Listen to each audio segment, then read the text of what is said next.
யாரெல்லாம் சிறுபான்மை, சின்ன சின்ன ஜாதிகள்லாம் சிறுபான்மையினரா, இல்லை முதலமைச்சர் எதை நினைச்சு சொல்றாங்க அப்படிங்கிறது தெரியல.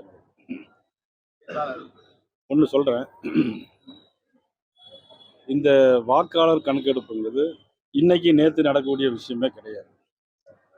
எனக்கெல்லாம் மூத்தரவண்ணா ராஜா அண்ணாச்சி இங்கே இருக்கிறாங்க. அது நேரு காலத்திலிருந்து சில குறிப்பிட்ட காலத்திற்கு வாக்காளர் சரிபார்ப்புங்கிறது நடந்துகிட்டே இருக்கு. நம்மளுடைய முதலமைச்சர் இந்த பொய்யை சொல்லி சொல்லியே இந்த கோயப்பல்ஸ் தத்துவம்னு சொல்லுவாங்க இல்லையா, ஒரு பொய்யை சொல்ல சொல்ல திரும்ப திருச்சிட்டு இருந்தால் உண்மையாயிருங்கிற மாதிரி முதல்ல குடியுரிமை சட்டம் சிறுபான்மையினரை வெளியேற்றுதுன்னு சொன்னாங்க. இத்தனை வருஷம் ஆச்சு, எந்த சிறுபான்மையரும் எங்கேயும் வெளியே போல. நமக்கு தெரிஞ்சு எல்லாரும் இந்த நாட்டில் தான் இருக்கு. இப்போ ஏன் இதை முதலமைச்சர் சொல்றாங்கன்னா, முதலமைச்சருக்கு தோல்வி பயம் வந்துச்சு. இன்னைக்கு தோல்வி பயம் இல்லைன்னா இதை பற்றி பேச வேண்டிய அவசியமே இல்லை.